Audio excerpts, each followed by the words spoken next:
What you manifest in your mind, you can bring to reality.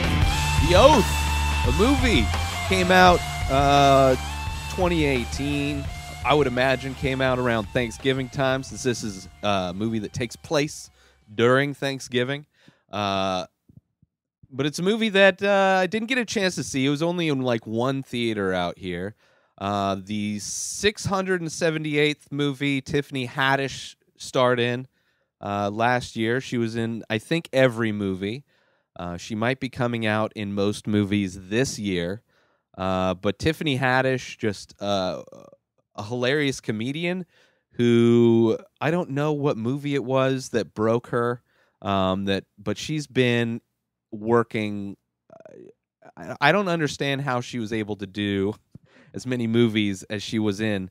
This one being, I mean, a lot of them are kind of that, there's a lot of comedies, some more cheesy than others, but all comedies. This one is a comedy as well. Definitely more of a dark comedy. It's written, directed, and stars Ike Barinholtz, who, amazing.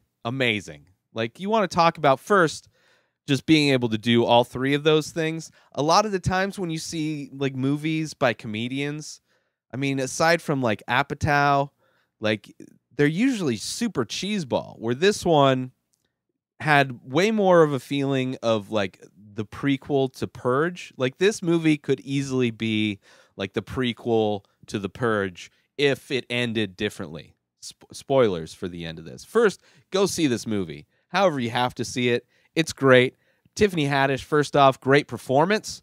I mean, usually she's great in everything. She's a hilarious comedic actor, a hilarious stand-up comedian, but also this, because it's more of a dark comedy, there's definitely more of a serious tone to it. So basically, this movie takes place during like the holiday season. But the country is in turmoil. It's divided, very much like today, very much divided politically. The president in this movie is very similar to somebody that might be in charge currently, and the government puts out this oath that people have to sign. They don't have to sign it, but if you do sign this oath, then you get benefits, freedoms, I guess you could say. So it's a movie where, you know, it's families coming into town. You know, Ike Barinholtz and Tiffany Haddish are liberal. His sister's liberal. But, you know, the parents, conservative. Brother, conservative. So it gives you that kind of, already right off the bat what we're going through now. But the way it's done, and it's just like one of those movies where everything goes wrong, but it's so plausible. Like, everything in this movie is just so good. So good. If I had seen this before I did my top 20 of last year, I would hope this would be easily top 20, if not top 10.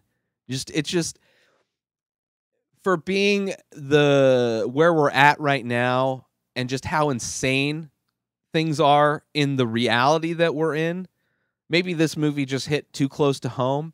But the deadline for signing the oath is Black Friday. So, yeah, so it's like, would make sense that the government would do something the day after a holiday, especially it's just, so much of this movie is just, I love it so much. But it is, I would imagine if you are conservative, I would hope that this movie finds that middle ground that we can all kind of agree on, where, okay, you may have different political beliefs, but let's just agree that, like, we should keep this country free for everybody, and not like we should all strive for happiness and not separation. Which I don't know if necessarily the message of this movie is. The way it ends is different than, like, the way this ends. Spoilers. The way this ends. Let's just say the way this ends, if our current president does what the president in this movie does, the person who takes over next, like Pence, isn't going to be the one that's like, listen, we're doing some ridiculous shit. We need to come together. That's not what Pence would do. Pence would be like, God told me we need to outlaw abortions and put brown people in cages. Like, I don't think Pence is going to be much better than the orange psychopath that's in charge. But in this one, it has much more of a hopeful ending. Let's put it that way. Despite being a dark comedy where, you know, just everything kind of goes wrong. Basically what happens, so that, you know, you get the drama of the family, right? People talking shit. It reminds me so much of just like, I could see if I had a family or part of a family, or even still working at a place where, you know, where you're going to be around people with different ideals, and the politics and the back talking and the rumors and all this kind of stuff. It's just so good. This movie's just so good. But these two agents come to interview, to talk to Ike Barinholtz's character, because somebody reported him for not signing the oath yet or some bullshit. So it's like this organization that's part of Homeland Security that's going around basically disappearing people that are outwardly vocal about not signing the oath. Like, we're not far from the reality that this movie kind of presents. Not far. I don't know if we'll all react the same way, but so they come in and, you know, they're in his house. He wants them to leave. They don't leave, right? Because when you give people power, they will take it and then, you know, usually take a few steps past wherever their power line is drawn, which is just not good. It's just what people do. People are just stupid. But yeah, that's kind of the impetus where everything goes bad, but then in everything going bad, people end up finding a common ground. How about that? I love this movie. I love the acting. I love the writing. Just overall really fun, dark comedy. Painful, but great. Yeah, just so much good stuff. Tiffany Haddish, hope she's in. I want to see her do more stuff kind of like this, less like the romantic comedy stuff. Although if they wanted the What Women Think remake, the What Men Think remake, if they wanted that to be popular, Tiffany Haddish would have destroyed that movie. Would have destroyed it. They would have actually made money. I think she's got the golden touch. I think she's got the golden touch.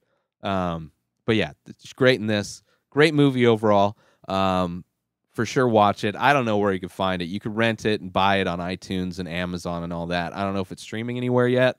But when it does, check it out. The Oath. New episodes of this show come out every day. Subscribe everywhere podcasts or, you know, online shows are found. Just subscribe there. YouTube, Apple Podcasts, Google Podcasts, Stitcher, all of that stuff.